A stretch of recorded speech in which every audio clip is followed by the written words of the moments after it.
Welcome to Grandma's kitchen. வாழ்க வளமுடன், வாழ்க பல்லாண்டு. இப்போ நான் ஜாலியாக ஒரு கொஸ்டின் கேட்க போகிறேன். அதுக்கு நீங்கள் ஆன்சர் தெரிஞ்சால் நம்ம கமெண்ட் செக்ஷனில் சொல்லுங்கள். எந்த ஊருக்குங்க அவார்டு கொடுத்துருக்காங்க? இன்னைக்கு வந்து நம்ம கத்திரிக்காயில் ஒரு டிஃப்ரெண்ட்டான செட்டிநாடு ஸ்டைலில் ஒரு பொரியல் பார்க்கலாங்க. கத்திரிக்காயை இது மாதிரி நீட்டமாக சன்னமாக கட் பண்ணிக்கலாம். அதுக்கப்புறம் இதுக்கு ஒரு பேஸ்ட் அரைச்சிக்கலாங்க. இது வந்து ஒரு 5-6 பல்லு பூண்டு போட்டுக்கலாம், 2 சிகப்பு மிளகாய் போட்டுக்கலாம், அதுக்கப்புறம் 1 ஸ்பூன் தேங்காய் போட்டுக்கலாங்க. போட்டு இதை வந்து நம்ம தண்ணி ஊற்றாமல் ஒரு பேஸ்ட் ஆட்டம் அரைச்சிடலாம். இதில் வந்து வானொலி வச்சுட்டோம். அதில் வந்து ஒரு 2 ஸ்பூன் அளவுக்கு எண்ணெய் ஊற்றிக்கலாம். இதுக்கு எண்ணெய் வந்து கொஞ்சம் லிட்டில் பிட் கூட இருந்தால் தான் நல்லாயிருக்கும். 2 ஸ்பூன் எண்ணெய் ஊற்றியாச்சு. கடுகு ஒரு 1/2 ஸ்பூன் கடுகு போட்டுடலாம். சோம்பு ஒரு 1/2 ஸ்பூன் சோம்பு போட்டுடலாம். கருவேப்பிலை போட்டுக்கலாம்.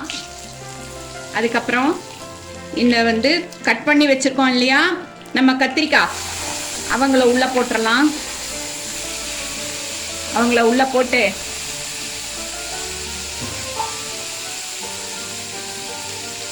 நம்ம கன்சிஸ்டன்சி, அதாவது வெந்து வர்ற வரைக்கும் ஒரு இப்படிக்கா 4 தடவை அப்படிக்கா 4 தடவை புரட்டி எடுக்கலாம். இதில் வந்து தண்ணி ஊற்றி வேக வைக்கக்கூடாது. அந்த க்ரன்ச்சினஸ், கத்திரிக்காயோட க்ரன்ச்சினஸ் போயிடும். அதனால் இப்படி ஃப்ரைலேயே தான் வேக வைக்கணும். அடுப்பை ஃபுல் சிம்மில் வச்சுட்டு இப்போ நம்ம மூடி வச்சிடலாம். இதை அந்த உள்ளே இருக்கிற அந்த ஆவி, அந்த லைட்டாக அந்த ஈரப்பதம் எல்லாம் சேர்ந்து வெந்து வந்துடும். 5 மினிட்ஸ் கழிச்சு மூடியை ஓப்பன் பண்ணிட்டு பார்த்தா பாருங்க, இந்த அளவு 3/4 திட்டம் வெந்துருச்சு. இதை வந்து நம்ம வந்து இன்னும் ஒரு 5 நிமிஷம் வெந்தால் போதும், நல்லா வெந்து வந்துடும். இந்த டைமில் வந்து சும்மா ஒரு 1/4 ஸ்பூன் அளவுக்கு மஞ்சத்தூள் போட்டுக்கலாம்.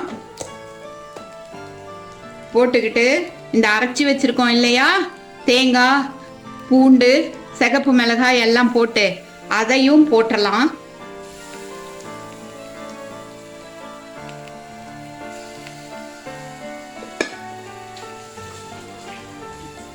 போட்டுட்டு இதை ரொம்ப மெதுவாக இப்படி ஃப்ரை பண்ணிடலாம்.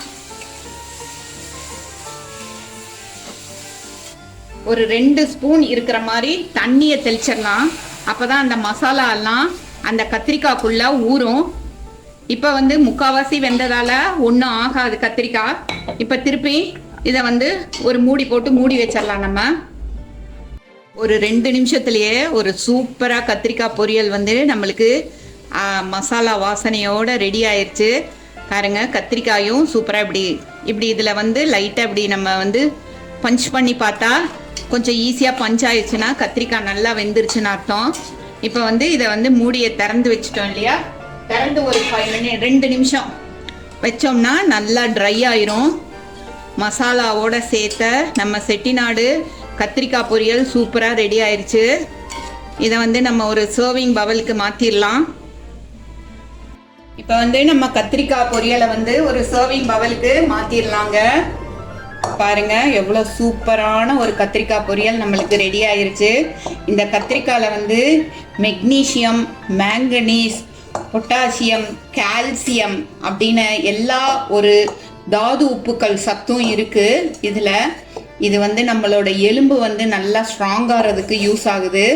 அது மட்டும் இல்லாமல் ரத்தத்தில் உள்ள சுகரோட அளவையும் வந்து நல்லா கண்ட்ரோல் பண்ணி கொடுக்குது.